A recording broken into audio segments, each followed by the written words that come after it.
Mesdames, Messieurs les candidats au concours d'entrée à l'École nationale des douanes, je suis très heureux de partager ces moments avec vous pour discuter sur un certain nombre de sujets. Cette année, vous n'êtes pas sans savoir que des thèmes ont été proposés par les autorités. Entre autres thèmes, l'État, l'Assemblée nationale, le pouvoir exécutif, les médiateurs de la République, la Haute Cour de justice, le Conseil constitutionnel. Donc il s'agira dans le cadre de ces cours, pour chaque thème, de faire ressortir 2 sujets ou 3 sujets que nous traiterons ensemble. Sans tarder, pour le premier thème, à savoir l'État, j'ai choisi, certes de façon arbitraire, 2 sujets. Le premier sujet est relatif aux approches conceptuelles de l'État.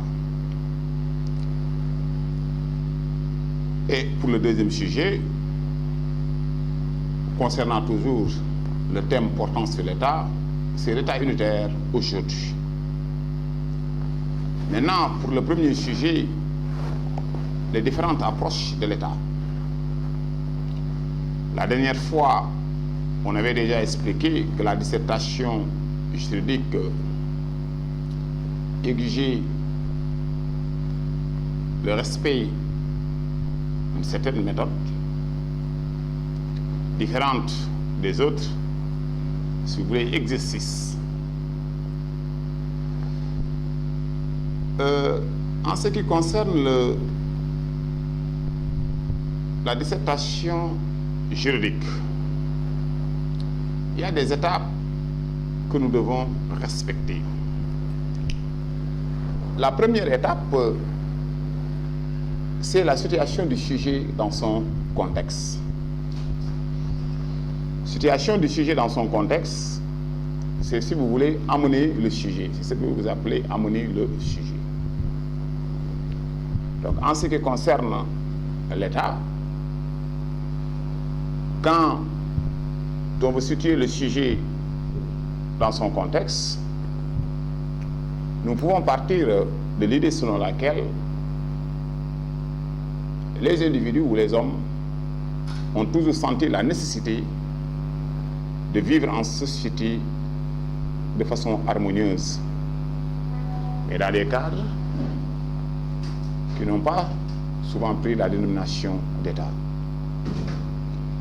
Celui-ci n'est qu'une forme d'organisation sociétale apparue à partir du XVe siècle. Mais en tant que notion polysémique,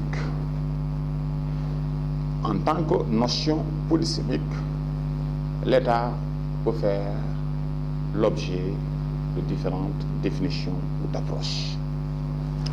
Donc, à partir du moment où je dis que les individus ont senti la nécessité de vivre en société de façon harmonieuse, dans des cadres ne prenant pas souvent la dénomination d'État, et que celui-ci n'est apparu qu'à partir du XVe siècle, en tant que notion polysémique, il peut faire l'objet de différentes définitions ou d'approches. Là, nous avons situé le sujet dans son contexte. Et maintenant, comment poser le sujet?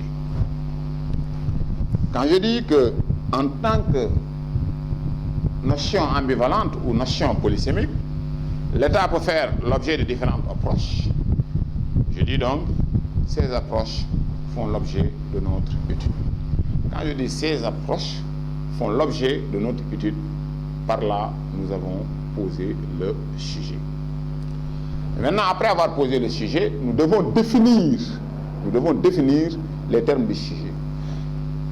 Définir les termes du sujet aussi constitue une étape fondamentale. Dans une dissertation juridique, nous sommes tenus de définir les termes du sujet. Et par approche, on entend une manière d'aborder un concept afin d'en dégager le contour. Il s'agit, en termes simples, d'élaborer quelque chose dans son esprit, de le concevoir. Voilà la définition que nous avons proposée pour l'approche. Et cette définition, nous pouvons justement recourir au dictionnaire français. Ce n'est pas interdit. L'essentiel en est que tout simplement parce que le droit exige une certaine précision, une certaine cohésion. C'est-à-dire qu'il faut être très concis et très précis. Maintenant, en ce qui concerne l'État, nous pouvons définir l'État comme une communauté humaine établie sur un espace géographique sur lequel s'exerce un pouvoir doté d'une personnalité juridique et souveraine. Donc déjà, à partir de cette définition, on peut en tirer la conclusion selon laquelle l'État est composé de 5 éléments. Il s'agit d'abord d'une population, d'un territoire, d'un pouvoir politique, d'une personnalité juridique et d'une souveraineté. Nous y reviendrons. Mais d'abord, déjà présent, vous devez maintenir cela. Pour l'État, donc en droit, parce que dans toute discipline, chaque discipline a sa façon de concevoir les concepts. Les sociologues ont leur conception, ont une conception qu'ils ont de l'État. Il en est de même des anthropologues ou des historiens. Les juristes aussi, oui, également, ont aussi leur conception de l'État. Et pour nous, la conception de l'État, pour qu'il y ait État, il faut la réunion d'un certain nombre d'éléments. Et quand on dit la réunion d'un certain nombre d'éléments, il faut toujours se faire à l'idée que ces éléments-là ne sont pas alternatifs, mais plutôt cumulatifs. Quand on dit des éléments cumulatifs, ça signifie tout simplement, il suffit que l'un des éléments fasse défaut pour qu'on ne soit plus en présence d'un État. C'est-à-dire, quand vous avez une population, un pouvoir politique, la personnalité juridique et la souveraineté, alors qu'il n'y a pas de territoire, nous ne sommes plus en présence d'un État. Donc voilà la définition pour le moment qu'il faut retenir parce que cela va nous intéresser. Au cours justement des développements à venir. Maintenant, après avoir défini les termes du sujet, vous devez délimiter le sujet. Mais ici, je ne pense pas qu'il soit nécessaire de délimiter le sujet pour la bonne et simple raison, parce que tout simplement, le sujet a fixé ses propres limites. Quand on me demande les différentes approches de l'État, on ne me demande pas, si vous voulez, les formes d'État. C'est clair. On ne me demande pas le territoire, on ne me demande pas la population, on ne me demande pas de réfléchir sur un élément de l'État. Mais on me demande les différentes approches de l'État. Donc, à partir justement de ce niveau-là, on peut justement dire que le sujet a fixé ses propres limites. Par conséquent, la problématique ou le problème juridique qu'on peut poser est de savoir, 2 points, quelles sont les différentes approches de l'État. Donc ici, donc, nous avons situé le sujet. Pour situer le sujet, il y a plusieurs méthodes, ou si vous voulez, plusieurs manières de le faire. Mais généralement, nous partons du général pour aboutir au particulier. Nous avons posé le sujet, nous avons délimité le sujet, nous avons posé le problème juridique. Maintenant, dans la vidéo précédente, j'avais dit qu'après avoir posé le problème, vous devez faire ressortir les entrées du sujet. Et l'entrée, ce n'est rien d'autre que le profit, justement, tiré sur le plan cognitif, ou sur le plan social, ou sur le plan économique, et même sur le plan historique. Donc, sur le plan théorique, quand on dit l'intérêt théorique, Ça signifie quoi? Ça signifie tout simplement qu'il faut faire ressortir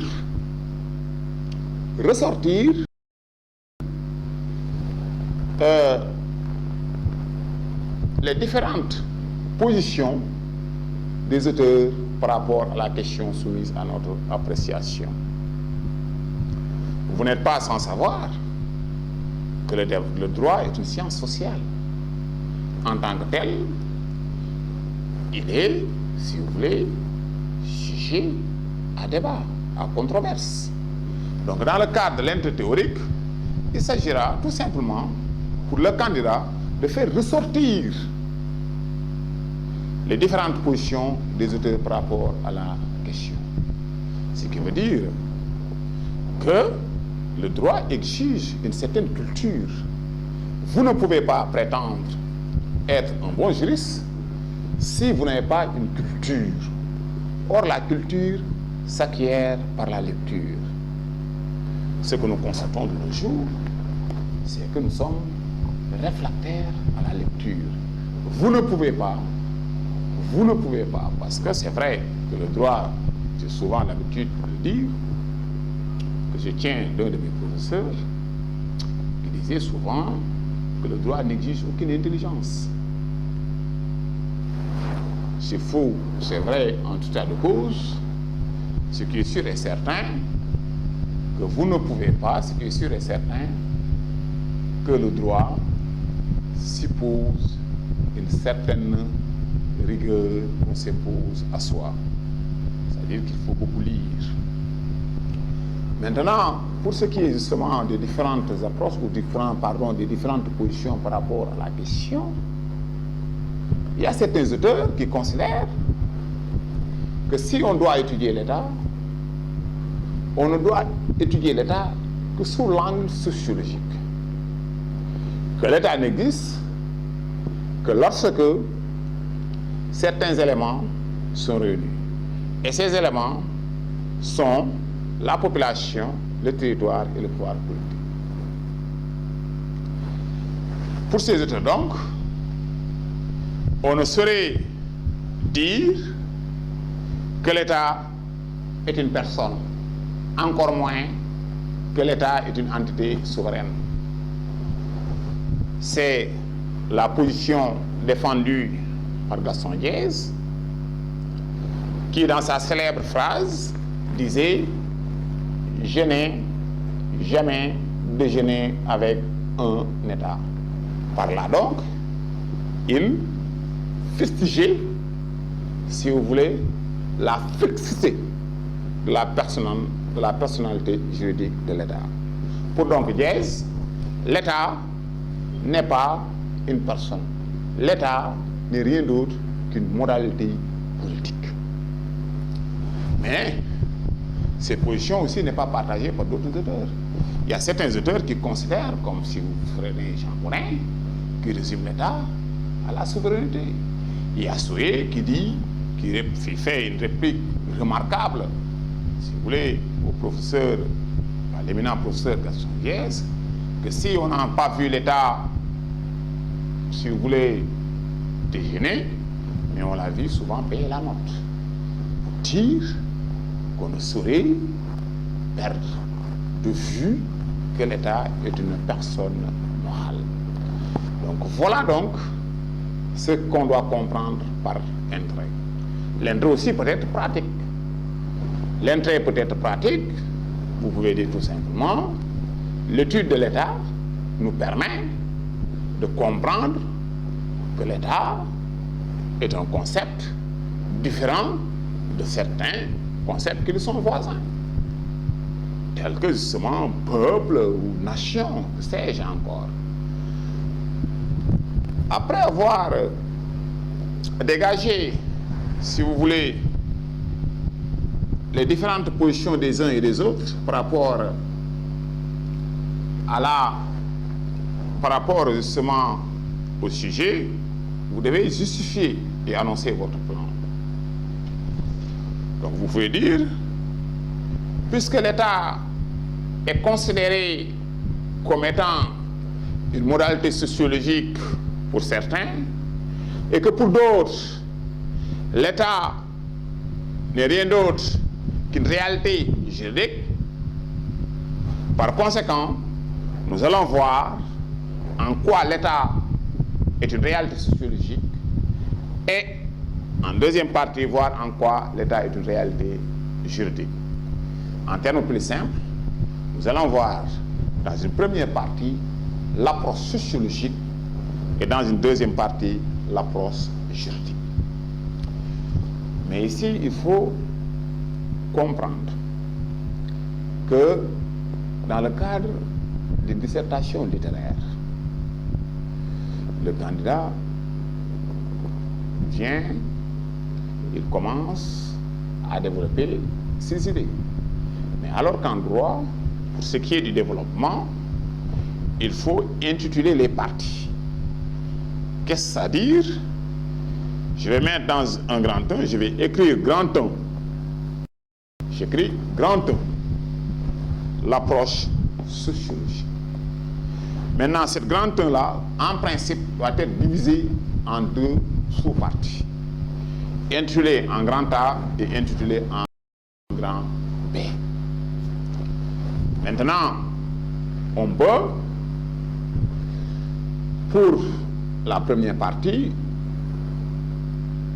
faire, ou si vous voulez, faire une annonce. Par cette approche, l'État est une collectivité humaine établie sur un territoire, entre parenthèses, grand A,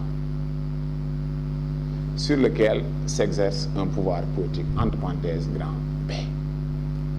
Donc vous venez à la ligne, vous écrivez donc grand A, une collectivité humaine établie sur un territoire. Donc, quand on dit une collectivité humaine établie sur un territoire, la première idée à retenir, c'est qu'on ne peut pas concevoir un État. On ne peut pas concevoir un État sans une population et un territoire. Autant le territoire que la population sont...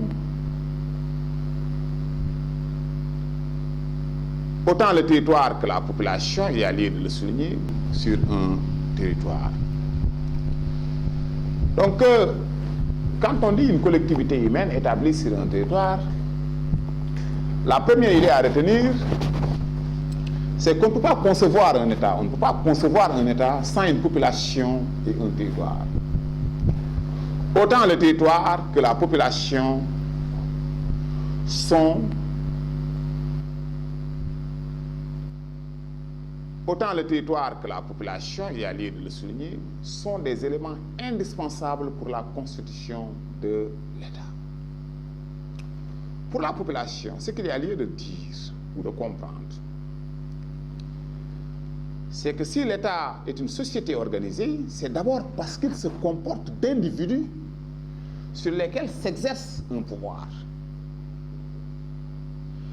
Et que la population est un ensemble d'individus soumis à un même ordre juridique. Mais la population est à la fois hétérogène et homogène. Quand on dit que la population est hétérogène, ce qu'il y a lieu de comprendre, ça dit tout simplement que la population peut être composée d'individus n'appartenant pas à la même religion, ou ne parlant pas la même langue, ou par exemple n'ayant pas le même âge. Ça veut dire quoi? On y trouve des étrangers, on y trouve des Libanais, des Maliens, des Guinéens, etc. Dans la population, je veux dire la population sénégalaise, vous y trouvez des Guinéens, vous y trouvez des Maliens, des Sénégalais, etc. Maintenant, il y a des vieux, il y a des jeunes, il y a des femmes, il y a des hommes, etc. Donc ça signifie quoi? Ça signifie donc que la population de l'État est hétérogène. Mais quand on dit que la population de l'État est hétérogène, cela ne signifie pas pour autant qu'elle soit homogène. Homogène, par homogénéité de la population de l'État, il faut comprendre tout simplement que tous les individus qui vivent sur l'espace de l'État sont tenus de respecter les règles édictées par les pouvoirs politiques. Cela étant précisé, il est nécessaire de se poser la question de savoir, est-ce qu'il y a un seuil en deçà desquels on ne saurait parler de population. C'est-à-dire, en termes plus simples, est-ce que pour que le droit reconnaisse que nous sommes en présence d'une population, il faut un nombre d'individus bien déterminé? Est-ce qu'il faut 100 000 personnes? Est-ce qu'il faut 200 000 personnes? Est-ce qu'il faut 300 000 ou bien 1 million? À cette question, le droit répond par la négative. C'est ce qui explique d'ailleurs que nous soyons en présence d'États qui sont, si vous voulez, qui sont d'importance moindre numériquement parlant, et que d'autres sont d'une importance sans commune mesure sur le plan numérique. Vous prenez la Chine, qui fait plus d'1 milliard, vous allez par exemple dans les îles Nauru, qui font moins de 10 000, moins de 20 000 habitants. Donc, en tas de cause, si nécessaire soit-elle, la population ne saurait à elle seule expliquer la réalité de l'État. Il faut qu'il y ait un territoire. Et ce territoire n'est rien d'autre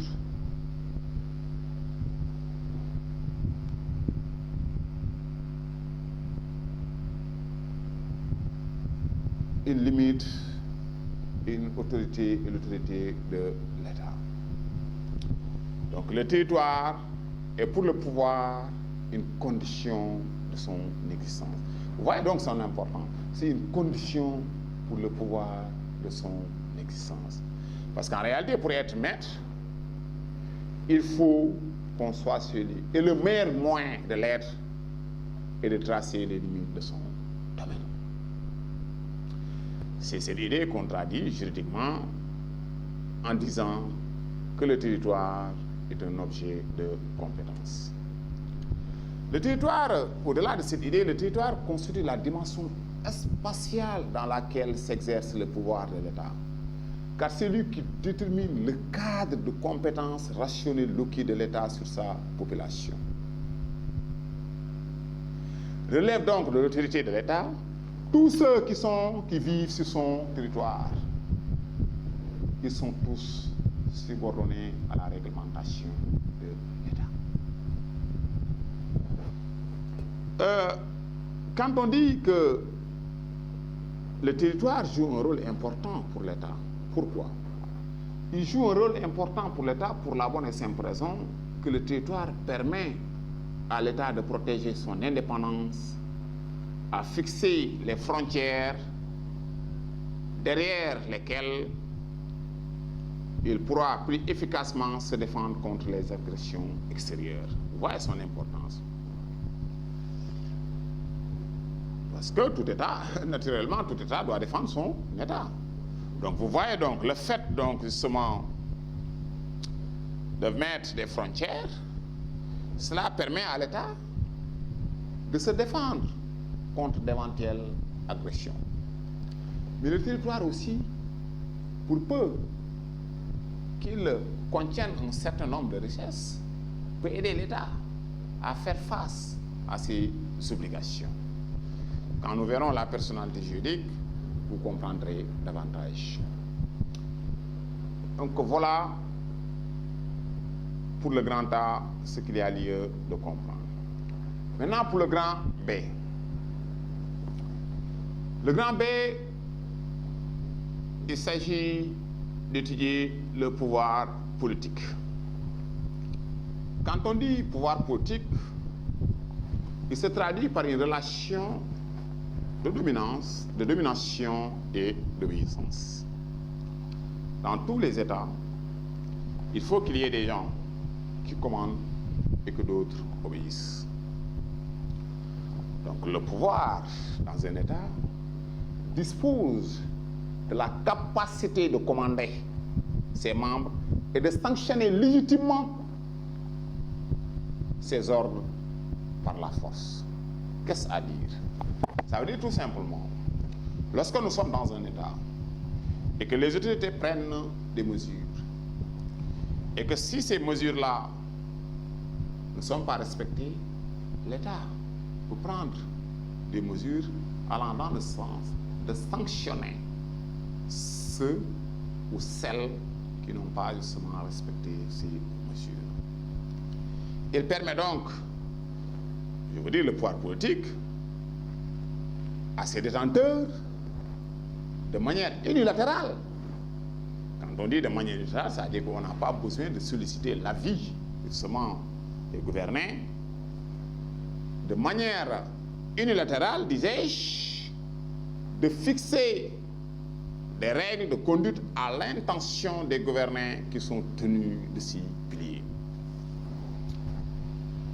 Il ne peut être tenu compte dans l'exercice du pouvoir de consentement préalable donc de ces destinataires de la décision arrêtée des gouvernements. Ça signifie quoi? Ça signifie tout simplement que lorsque les autorités prennent des décisions, elles ne sont pas tenues, si vous voulez, de solliciter l'avis justement des uns et des autres. Les autorités, puisque justement elles ont été élues, liberté leur est alors accordée de fixer des règles, mieux, si besoin, de recourir à la force pour imposer leur volonté. C'est pour ces raisons qu'on dit que l'État est détenteur du monopole de la violence légitime. Le commandement, ou si vous voulez, des autorités a pour contrepartie l'obéissance des gouvernés, qui est conditionnée par la légitimité du pouvoir.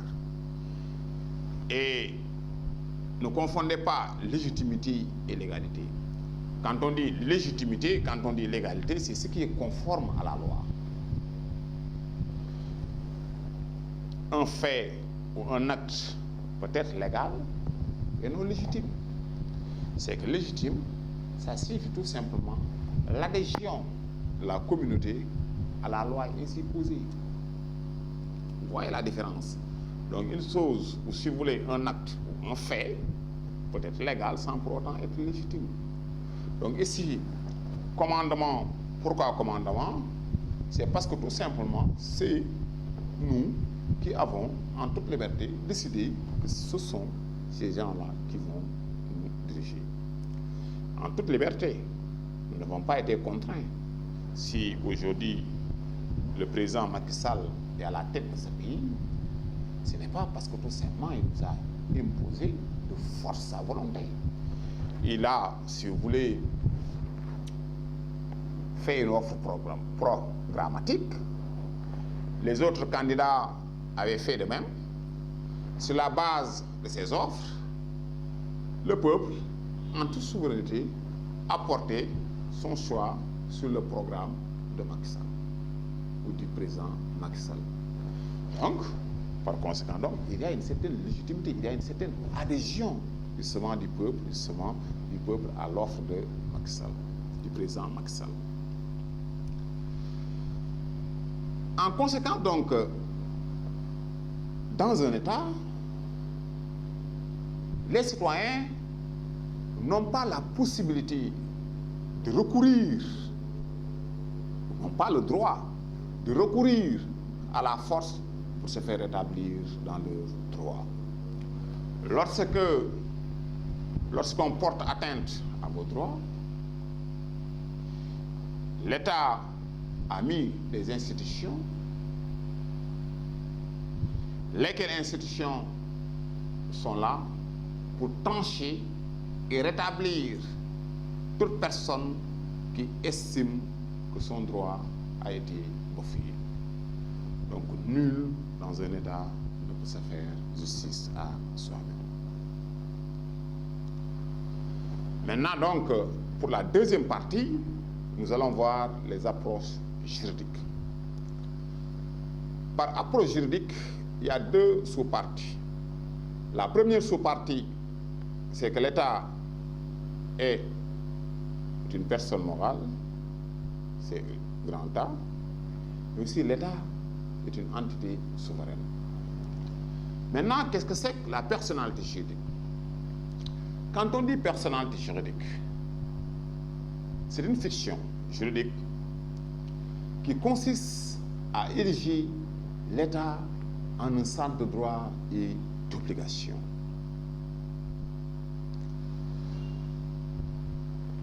Donc quand on dit que l'État est une personne morale, ça veut dire que l'État est doté d'une existence propre, différente de celle des membres